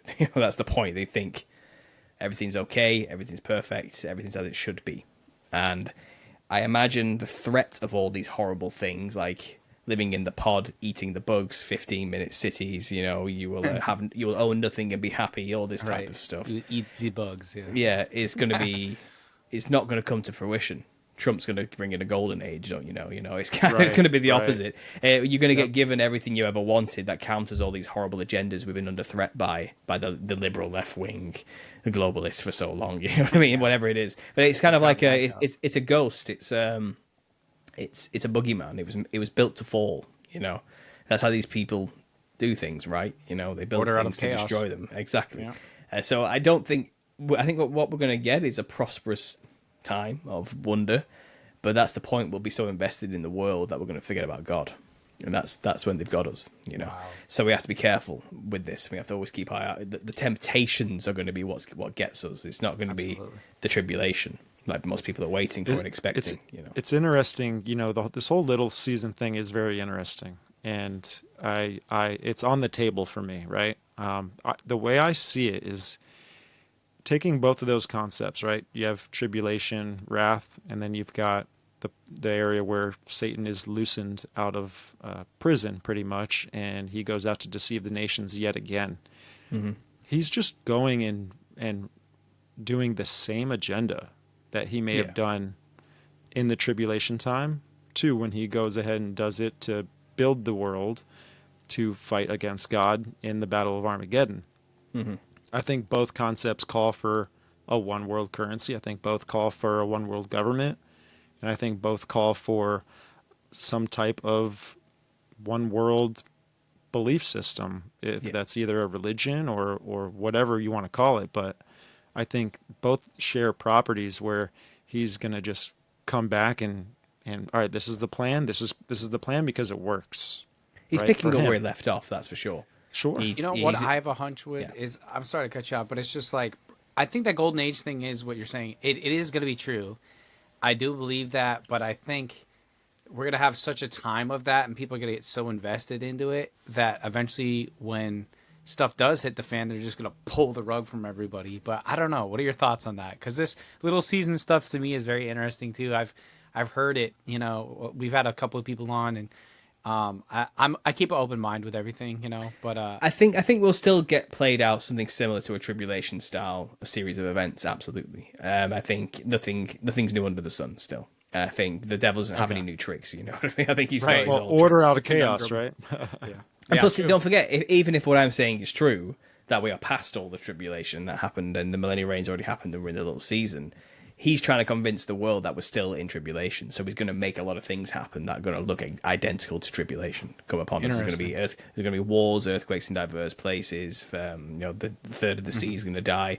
It's going to look like we're having the veiled judgment, the vile judgment pouring out on us. It's going to like the wrath of God is coming down. But don't forget, these people can control the weather through technological means. They're doing what God can do with technology instead. So they're going to use HARP, they're going to use frequencies, geoengineering to mimic what God is capable of doing. Do you get what I mean? So it's a copy, it's a carbon. So it's kind of like, all right, so God did his thing, watch me do the exact same thing. Your God's so great, I can do it too. That's what the devil does. He can only that's what the devil does, yeah. But the little season's his time to kind of do what God did. Do you know what I mean? His version. It's like I'm gonna do it too. You know. Right. I can see both sides, man. I really can. I see both sides of these views, man. It's interesting. I'm glad it got brought up to my attention, and that it's something that I've put some thought into, because that Revelation 20, right? I think that's where it talks about it. I could be wrong, but man, it's going to be an extremely deceitful time, and a lot of people are not going to know what's going on. It's good to keep it on the table, like I said. I think that's what I believe it. I'm pretty, because I'm the guy who's talking about it online, you know what I mean? And I'm pretty set that, okay, this is what happened. This is where we are. You don't have to believe me. Just please keep it under your belt as a possibility at least. Okay? Because you're not any less of a brother or sister in Christ in my eyes, whether you think you're tribulation or post. We're all in this together at the end of the day. Whatever comes. But you need to know the possibilities of, and this is a possibility at least. Right. That this could be the case. If you don't want to be deceived, you want a good place in the kingdom, then do it right. You know what I mean? Know what the truth is. Amen. And be ready with the truth when it presents itself. Because we don't know how things are going to go down. We don't. Right. And if tribulation doesn't play out, as the book tells us, how many people are going to lose their faith? Right. But if we can quickly say, brothers and sisters, it's because we're not in that time. We're in the little season of Satan. That's why tribulation didn't play out by the book. Because we're not in that time. Don't lose faith. This is a trick. Okay, what's coming next is the Gog-Magog war. Then we can pivot and redirect. Or if people have at least humoured this idea before, they can recontextualize in the moment when, I don't know, Armageddon doesn't come upon them as they thought it would, or Christ doesn't return, or whatever happens. At least they can understand what's really going on and recontextualize fast enough to keep their faith. I'm not trying to make people lose their faith now. Don't go and take a mark of the beast if one turns up. Of course. That's like Christianity 101, right? We know these basic things. And just because I'm saying, well, the mark of the beast technically would have already come, doesn't mean I'm saying go and take another version of it today. Of course we're not saying that. We don't suddenly become absolute morons just because we've considered a different eschatology. Don't take anything akin to the mark of the beast. People take the implications that you guys, at least it seems like people take that you're implying this, and it's not that way, No, I just want people to be... It's biblical. It's all very biblical stuff. I don't want people to be caught off guard. I think it's an intellectual way of looking at all this, to be honest with you. I think it's a smart way to look at all this, right? You can't just be so single-minded. Right? So you've got to know all possibilities. Go, yeah. Does it? So I'm pretty new to this whole little season thing, but I want to know. Okay, so looking at it from your perspective, what is the goal? Obviously, besides leading people to Jesus, if we are indeed in this golden era time, what is our role, and what is the next thing that's going to happen in this time period for us in 2025 here? Okay, well, it's first of all, this whole going into a golden age thing is a red herring. We're not going. We are in the little season of Satan, and that's it. Biblically speaking, okay. There is no golden age to come. Right. Within the little season. Okay, there's only the new heaven and earth after this. That's when the new heaven and earth truly exists. So a lot of people in the futurist eschatology, they think after Armageddon, Christ descends from heaven, judgment, new heaven and earth for eternity. And they think the millennial reign is a symbolic reign which represents eternity, where those who are chosen get resurrected and get to live with Christ forever, you know. That's a very childish, basic understanding of those events that doesn't even actually reflect what the book actually tells them. Yeah. What it says is, after Armageddon, the devil's bound for 1,000 years. That's where we get the 1,000 years of peace from. During those 1,000 years, the saints are resurrected who died and were martyred for Christ in those early periods of Armageddon, around 70 AD, that period. You know, we don't know an exact date, but around that time.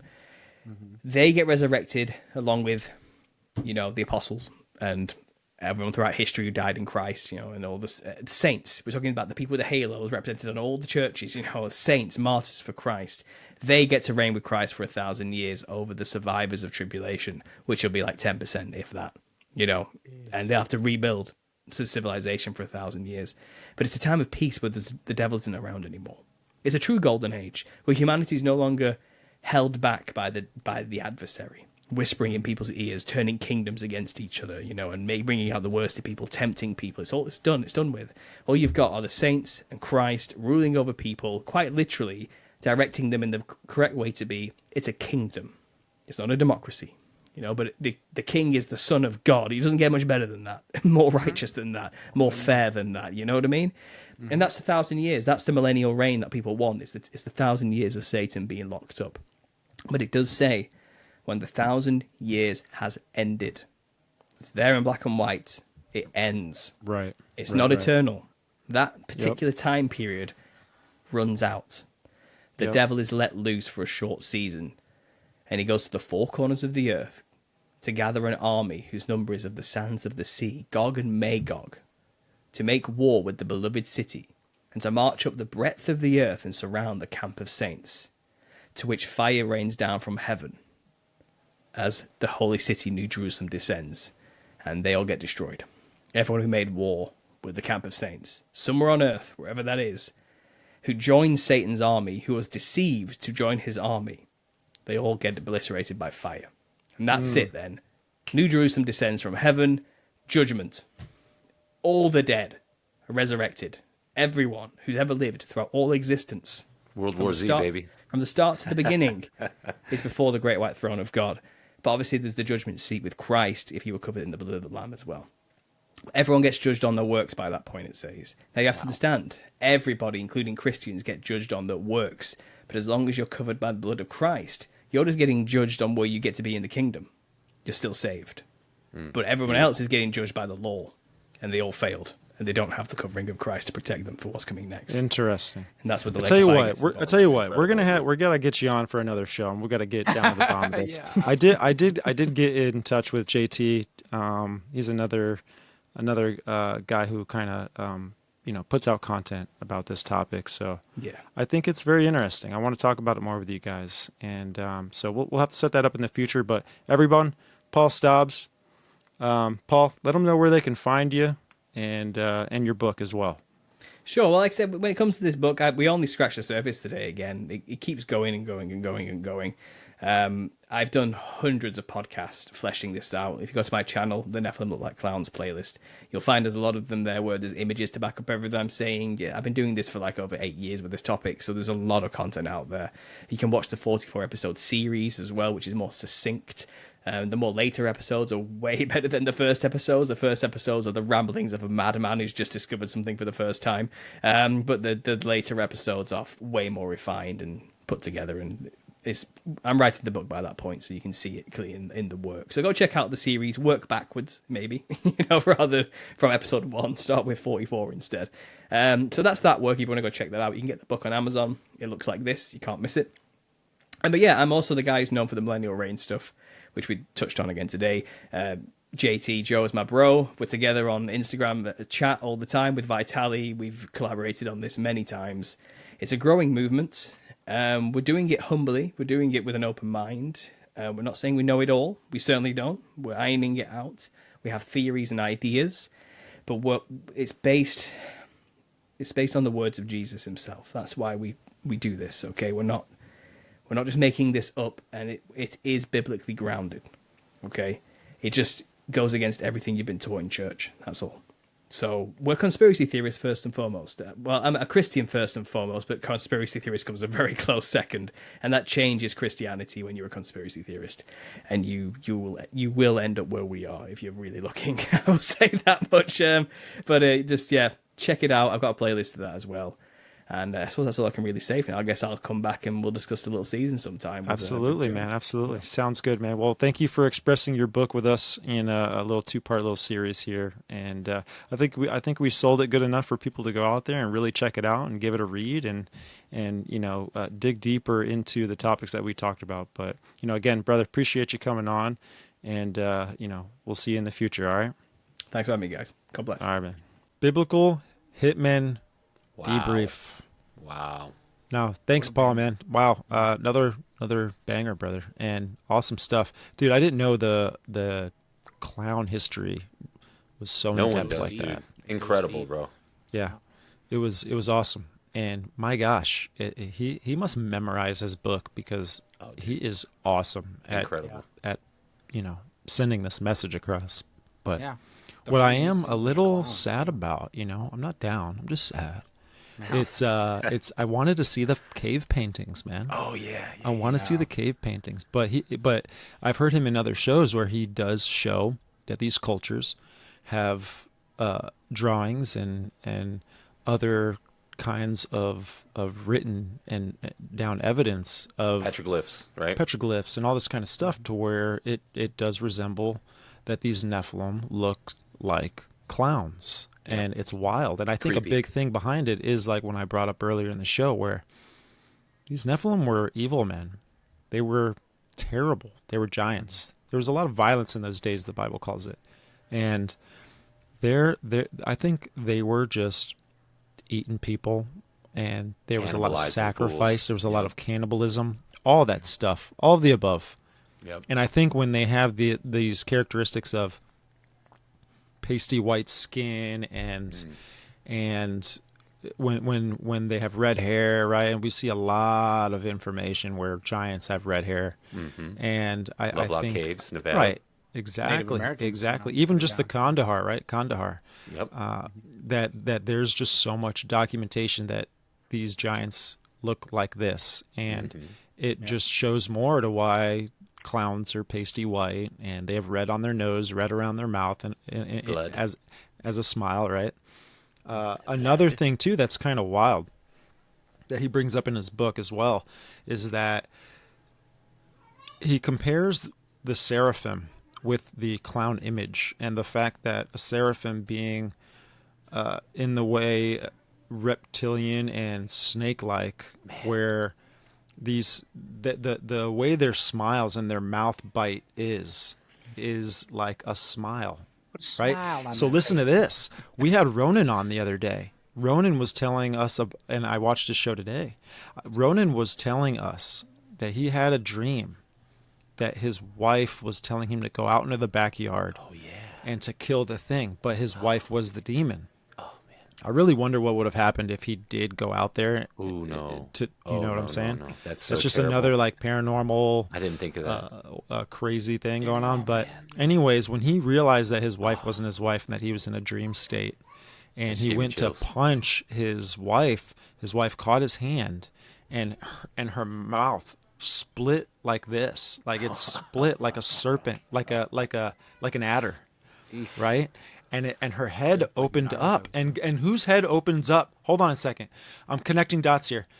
When we're looking at the movie It, especially the newest one. Oh my gosh. Yeah. What does he do to draw your soul in and eat it?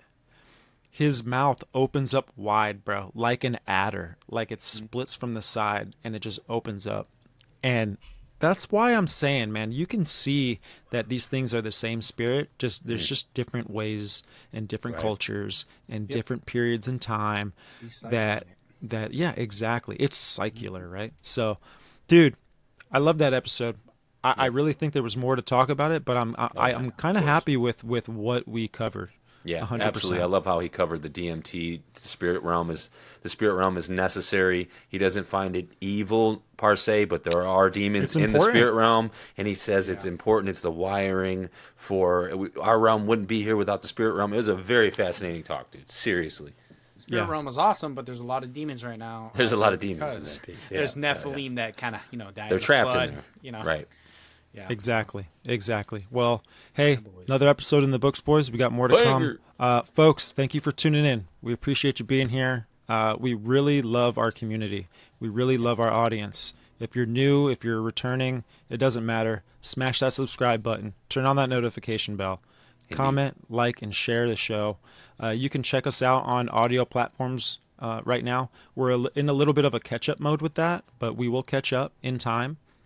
We really release all of our content first on YouTube, so YouTube does get it first. And again, it helps us grow the show if you show us some support. If you're listening on an audio platform, please leave us a 5-star review, and all those things really just help us out. So we appreciate all of you. We love all of you, and we will see you next time. Let's go.